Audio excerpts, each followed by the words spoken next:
na biso yo Congo bravo tobetele maboko bravo Congo tobetele maboko bravo Congo bravo maboko pona Congo bravo maboko pona Congo bravo maboko pona Congo bravo site monene ya mboko yo le soko beti YouTube au monde que Junior Diasso nazo marqué présence quoi.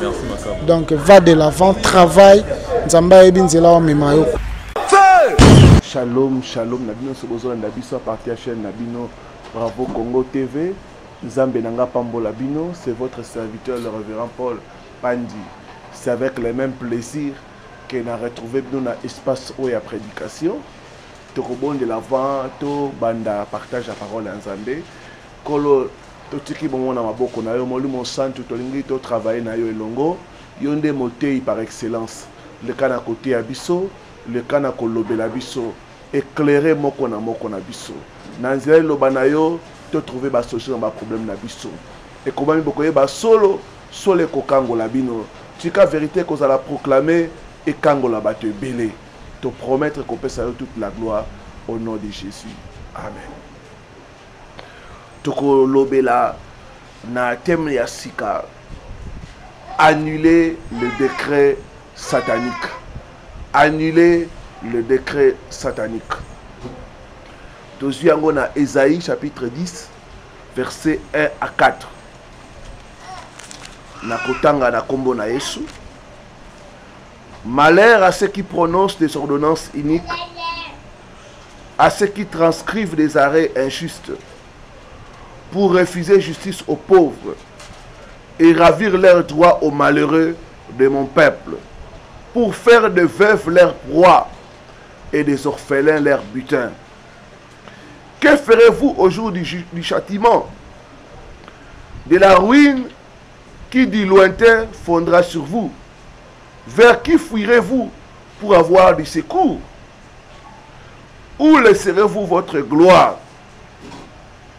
Les uns seront courbés parmi les captifs et les autres tomberont parmi les morts. Malgré tout cela, sa colère ne s'apaise point et sa main est étendue. Malheur à ceux qui prononcent des ordonnances iniques. Ba décret et ça ba loba. Et ça va jugement. Et ça va te mener l'eau, va souffrir. Parce que la vie n'a pas encore décrété malheur. Va décréter ma kamoka mabe. Et ma kamo ne soit là d'abord. Moussou est dans la carte de la famille. Il y a des familles où va décréter célibat. Il y a des familles où va décréter pauvreté. À tout saline, il faut se mettre toujours à la case de départ. Nous avons dit les hommes, si ma matière, décret satanique, nyoso, l'icolo à vie, l'icolo à famille, il faut la détruire et annuler la combo na Yesu. Mais le malheur à ceux qui prononcent les ordonnances iniques. Et dans la base le bango, et dans la base comiango. Décret satanique, ça a le même pouvoir. Qu'est-ce qu'un décret? Tout le monde, décret est une déclaration. On les a soutenus l'autorité mokoboy. Décret est un jugement légal. Il faut renforcer un mot. Et ça, quel que soit jamais au contraire la comala. Et ça, vous dites, à tout le qui n'engue nini. Souka la souka aux alamaboko pamba. Et ça, Maloba va dire qu'on tient sous forme de loi, sous forme de Kanda. Mais ils ont fait souffrir Bato Belé. Maloba, ils refusent leurs droits. On a le droit à la prospérité. On a le droit qu'on s'y babana. Mais Babo est lié au mode spirituel. Ta délivrance est possible au nom de Jésus-Christ. Et ils sont les méchants. Ce sont les méchants. Oh, mais vinaille toujours collé là, na collé là.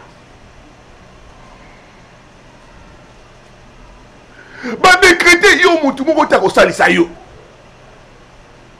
yango sumuna baninga basetaka ba mais ya yo mutu moko te asoluka apporter au secours parce que ba décréter dans le monde spirituel.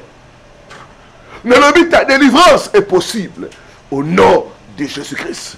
Décret on a fait à l'annuler. Décret on a fait même isolement la vie d'ailleurs. Il faut annuler na comme na Jésus-Christ. Décret on a tout ça il faut qu'on ça nyos. Il faut annuler la comme na Jésus. Bien aimé, quand il y a les décrets sataniques, la personne est comme condamnée. Et puis, tu seras condamné. Jugement, et quoi il faut purger peine. N'est-ce pas, Kanayo?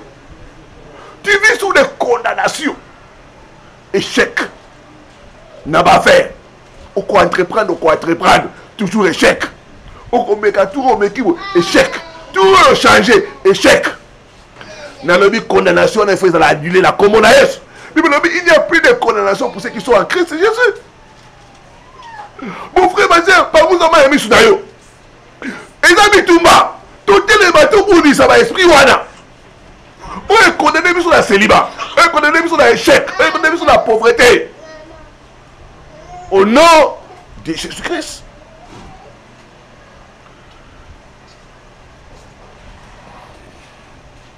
Bien aimé. Il y a des choses. On est battu au lobby, biso ba no konaye, mututo lobby bongo. Biso ba tant que à salisi bisoté et loko bongode. Lobby de suka délivrance de ko mo li mo so lo ba katene ko ngai papa na ye. Ata sorti de la gambo, ata sorti de la gambo, da ko continuer ko bunisa ye. Mais le délivrance d'ailleurs est possible au nom de Jésus-Christ. N'évitez de décréter ni de décréter la famille d'Abino. Bino, nous traçons la vie à stabilité à Zadé. Bobatera, bokoué. Dans le but décret, on est fait à l'annuler. Dans le but, il faut annuler la communauté. Il prononce des ordonnances uniques. Il transcrivent des arrêts injustes. Parce que comment il a déchiré les actes et les ordonnances qui nous condamnaient. Mais quand on sont condamnés, ils ne sont pas sur la Kiango. Ils ne sont pas sur la Kiango. Ils ne sont pas sur la Kiango. Ils vont te téléba avec une colère sainte. Tout c'est trop.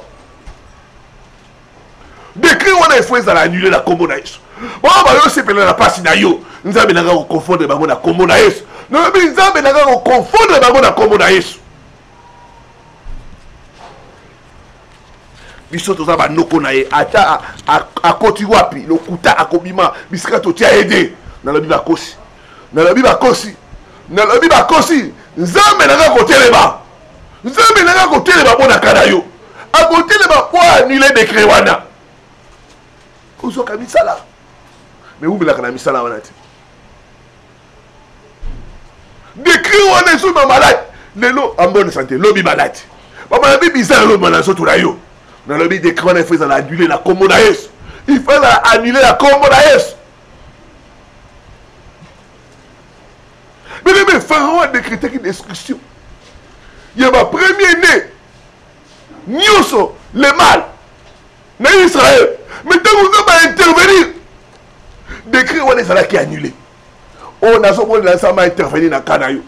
Décret Nyoso Bandoki. Ils ont annulé la communauté. Elle a annulé la communauté.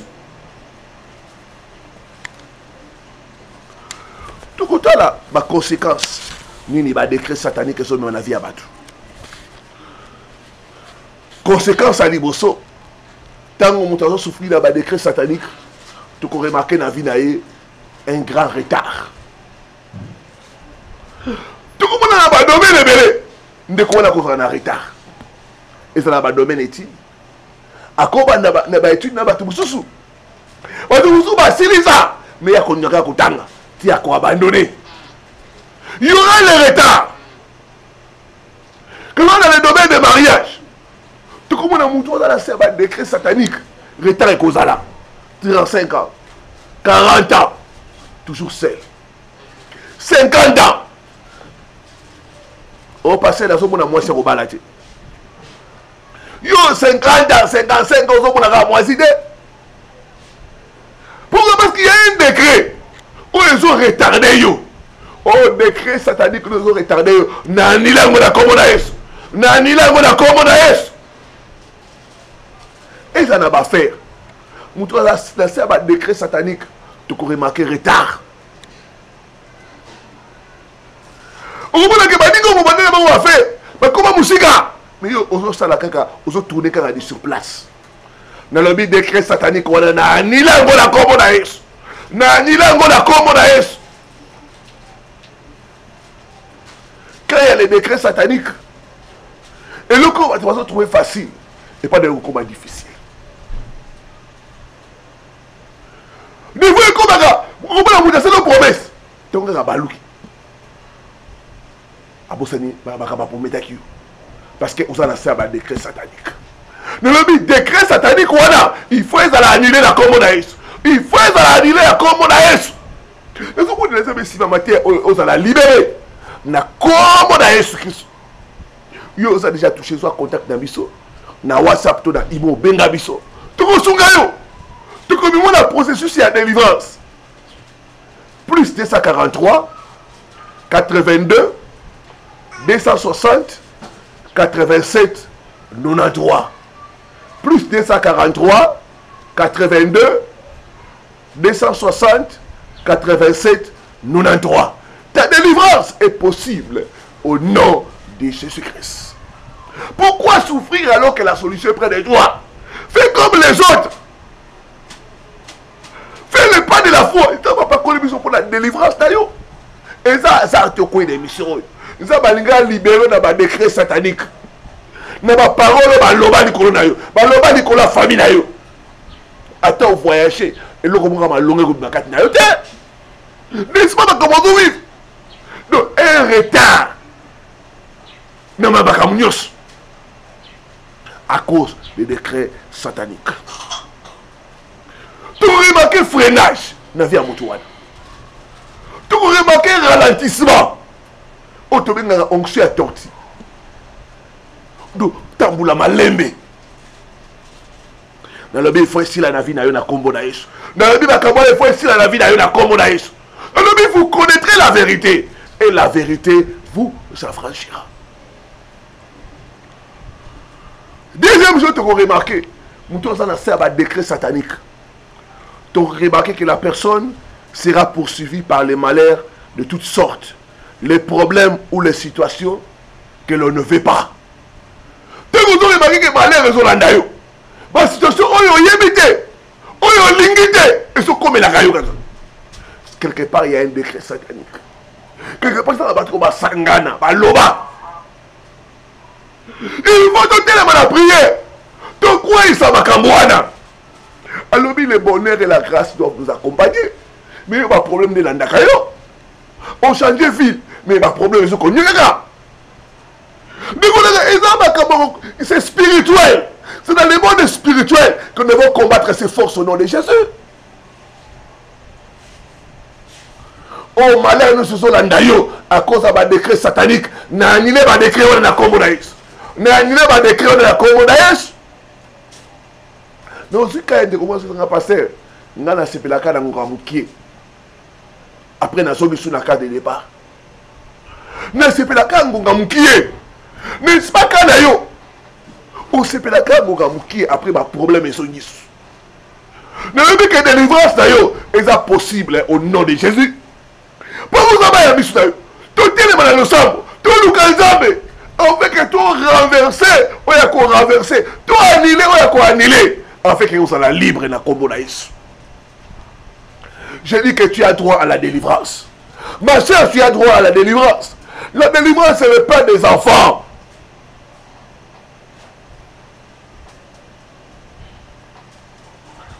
Tu es accusé à tort. Tu payes les pots cassés. C'est ça les conséquences des décrets sataniques.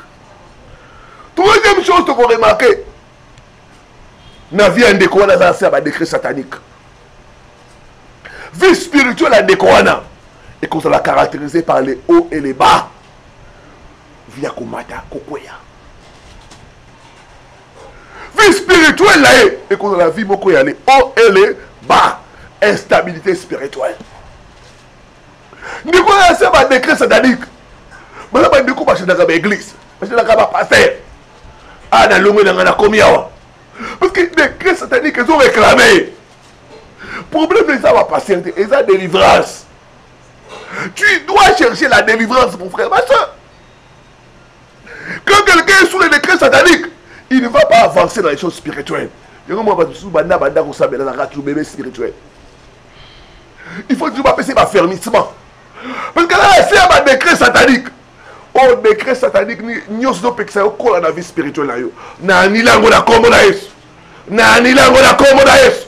Nani lango la kombo na Yesu.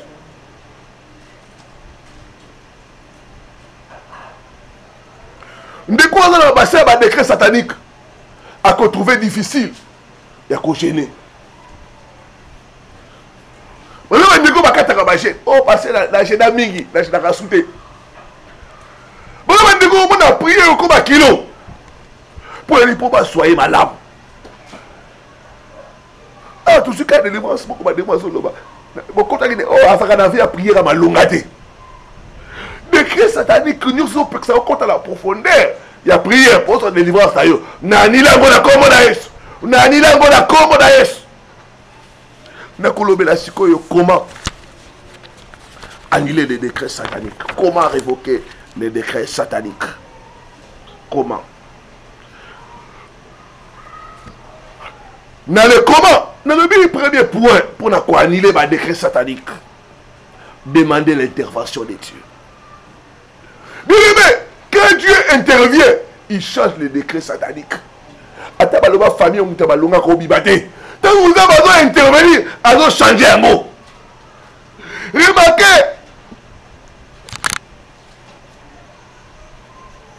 Remarquez à l'époque de Moïse. Il y avait un décret satanique, il fallait pas l'annoncer au niveau de la Koufa. Mais quand Dieu est intervenu, il y a eu la délivrance. Le décret a été annulé.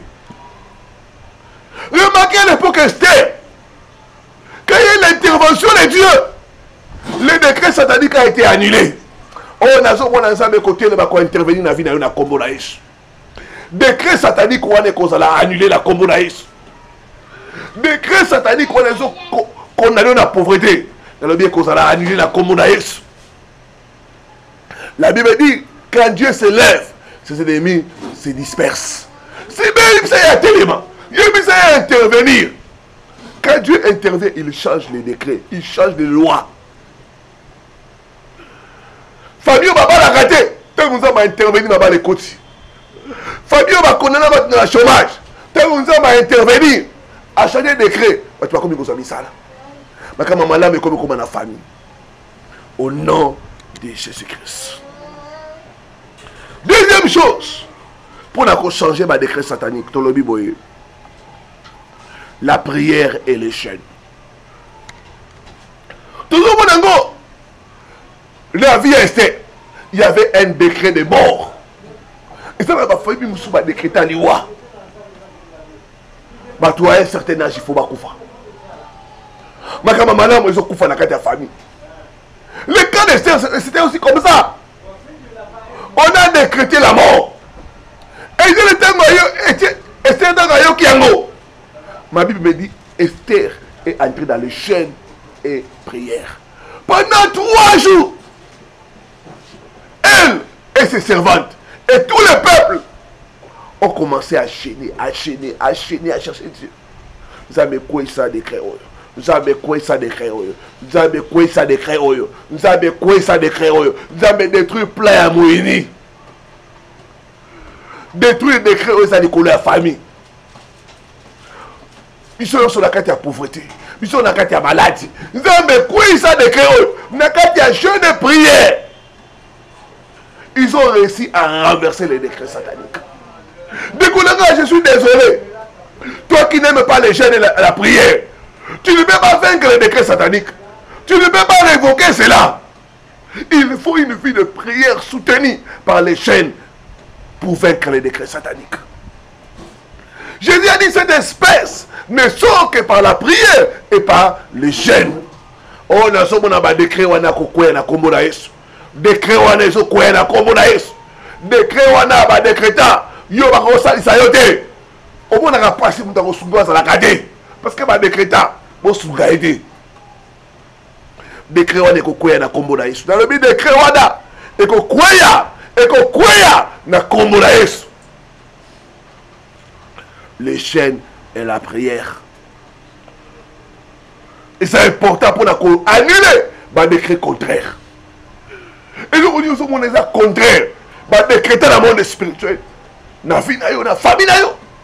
Par la prière et par les chaînes, nous pouvons combattre cela. Et annuler cela. Troisième arme pour annuler les décrets sataniques, le sacrifice. Dieu est touché par les sacrifices. Dieu est touché par les offrandes. Dans Psaume 50 de l'Obi, rassemblez-moi mes fidèles qui ont fait alliance avec moi par les sacrifices. Et nous avons décret annulé à cause de l'offrande. Mais on va combattre, pour comprendre les secrets. Même que chaque fois que je suis là, pour ma longue, il faut offrande. Mais offrande de Bundagapona Moutou. Offrande de Chanjakaba loi. Remarquez, Esther a compris cela. Après 3 jours de jeûne de prière, elle a offert un banquet au roi. Et ça veut dire que M. Sengaka, après ma jeûne de prière, ma sacrifice.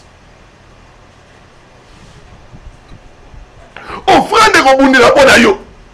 Offrande de Koanile Maloba Mabe. Oyo ba noko baloba, oyo ba bokilo baloba likolo na yo. Bando bala osala kimia te parce que ba décrétango. Problème sur problème. Dans le but décret on fait prendre de fait na kombo na Yesu.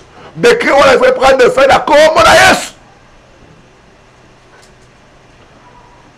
Annuler les décrets sataniques. Le sacrifice. Sacrifice et attirer Kanzambe à côté Bitumba yo. Sacrifice et ça la Kanzambe comme à la kana yo. Le Bible dit si Dieu est pour nous, qui sera contre nous? Tant que ça va se comme à la kana, azo anile malobana so mabe. Azo passo na mikana so ba signa. On a so na mikana on a ko passo ka pe ko so moto na ko mona Yesu. Mikana les qu'on a na échec les osika. Dans la vie, aussi la combo na Yesu. Tu as droit à la délivrance. Je dis, tu as droit à la délivrance. La délivrance, c'est le pain des enfants. Comme tu es enfant de Dieu, c'est ton droit. Si on a les hommes et tout ça, on a battu à eux. On a pas ce privilège de souka. On se repentir. On a embaillé sur le col, le Seigneur peut sauver un aïe. Pour bénéficier de la délivrance du Seigneur, les sacrifices. Mais nous avons quelque chose à offrir à Dieu pour accompagner tout le monde, pour abonder pour nabiso. Sacrifice qui par niveau mon collabo. Pour la moussou 100 € cause à la sacrifice. Pour la moussou 50 € cause à la sacrifice. Pour la moussou 10 €, 50 $. Les sacrifices dépendent. Il y a valeur mon collabo soit coordonné ensemble. Et là, un sacrifice pousse Dieu à être de ton côté, à combattre de ton côté et à annuler les décrets sataniques. Quatrième chose, enfin, pour tout le monde là, les déclarations prophétiques. La Bible dit la vie et la mort sont au pouvoir de la langue. Bible dit, toute langue qui se lèvera contre toi, tu la condamneras. Pouvoir est dans la maloba na biso. Il faut te condamner par décret wana. Il faut te baby ça dans la maloba. Loi wana est établi dans la famille. Bobalaka après au divorcer. Bokenda kabala bobimaka nango. Il faut qu'on annule nango. Na nzela nanga na arrêter loi wana. Na annule nango par le sang de Jésus. Mais la bouche, c'est une arme que Dieu nous a donnée. On a détruit ma décret wana. Ate bon mati faut beaucoup ya. Ate bon mi passer la filet décret wana. Et aussi batte pour nangai. Ngala la exception. Loi wana na annulé par le sang de Jésus.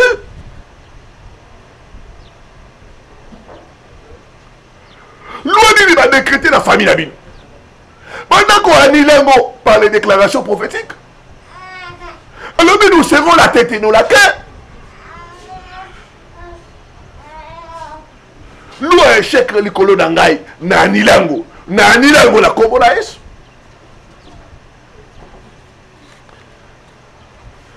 Par la langue, commencer à décréter d'autres choses. Bango va décréter qu'il y a. Yo bana ko déclarer vie. Bana ko décréter vie. Bana ko décréter réussite. Na ko réussir na ko. Na ko bana na ko. Et ko simba po nangai. Na ko mata. Na ko tika la esika mongode. Bango va décréter qu'il y a. Yo décréter longue vie. Ba décréter qu'il maladie. Décréter bonne santé. Ba décréter qu'il échec. Si qu'on va décréter, on a annulé. On a décrété parce qu'on va comme malade. On a son ensemble qu'on libère un combo na Yesu. Ta délivrance est possible au nom de Jésus-Christ. Soit un numéro de contact, ben nabiso, toko sungayo pour la commémorer la processus de délivrance. Plus 243 82 260 87 93. Plus 243 82 260 87 93. Ta délivrance est possible au nom de Jésus-Christ. Nous avons que espoir est pour nous. Décret où on est qu'on a la nuée. Décret où on est célibat. Décret où on est échec. Et qu'on a annulé la combo na Yesu. Nous avons de la peau na Yesu qui touché. Nous avons un décret satanique. Instabilité dans la vie na yo. Retard dans la vie na yo. Marque l'avancement spirituel. Nous avons de la peau na yo. Osongela simanangai lo sambo oyo bokonzi Yesu nayoki mungongo nayo naye ko se repentir na masumu nyonso kolo limbisa ngai pona kozanga kotosa loba nayo limbisa ngai kolo pona forme nyonso ya désobéissance na jimokano ya ko renoncer na diable na misala na ye na bimi na ba alliance nyonso ya sorcellerie ya famille na ngai na boyango na kombo na Yesu nalingi na sala alliance na yo na fungoli yo motema na ngai kota na bomoi na ngai zala Seigneur pe sauveur na ngai. Merci na ndenge olimbisi masumu na ngai. Merci d'abord effacer condamnation nyonso. Oyo uti na famille na ngai. Oyo ezolanda ngai. Kolo Yesu kangola ngai. Kolo Yesu délivrer ngai. Tika décret nyonso satanique. Likolo na ngai. Ekweya au nom de Jésus. Ekweya au nom de Jésus. Na kobondi la pono papa na kombo na Yesu. Na memi peuple na yo. Ils ont souffert dans un décret satanique. Un décret même retard dans la vie. Un décret même malheur en ndenge. Na telemeli yango. Na nile ba décret wana. Na kombo na Yesu. Quelque soit mutu a décrété yango. Monte dans musique c'est na kombo na Yesu. Monte dans musique c'est na kombo na Yesu. Na commandé na homme fort nyonso. Oyo dans la mission ko exécuter ba décret satanique na vie na yo. A libérer yo. À libérer yo au nom puissant de Jésus. Toi homme fort, libère mon frère, libère ma soeur maintenant au nom de Jésus. N'a détruit pouvoir na yo, au nom de Jésus. Lié singa news o esala ko kanga bango. Na kati yango la kombo na Yesu. Na kati yango la kombo na Yesu. Na kati yango la kombo na Yesu. n'a libéré ma chaîne satanique au nom puissant de Jésus. Par le sang de Jésus, n'a déclaré ma décret on les a annulés. Décret on a échec, ils ont annulé la combo d'Aïs. Décret on a célibat, ils ont annulé la combo d'Aïs. Décret on a un malheur, ils ont annulé la combo d'Aïs. On a décrété faveur Nicolas Vino la combo d'Aïs. On a décrété réussite Nicolas Vino la combo d'Aïs. On peut réussir. On peut mata. On peut bala. On peut si babana na yo. Na combo d'Aïs. On a déclaré yo béni. Pas j'ai assisté funga bana Vino la combo d'Aïs. Nazomo na ba chouko ça la brisé. Nazomo na ba chaîne ko katana. Nazomo na ba tukobi na ba tombo. On a déclaré yo libre. Libre. Libre au nom puissant de Jésus-Christ de Nazareth. Vous allez libérer au nom de Jésus. Amen, amen, amen, amen. Ça m'a pas molayo. Binga biso pour sa témoignage d'ayo. Plus 243, 82, 260, 87, 93. C'était votre serviteur, le révérend Paul Richard Pandi. Bien de bonnes choses. À la prochaine sur la même chaîne. Feu!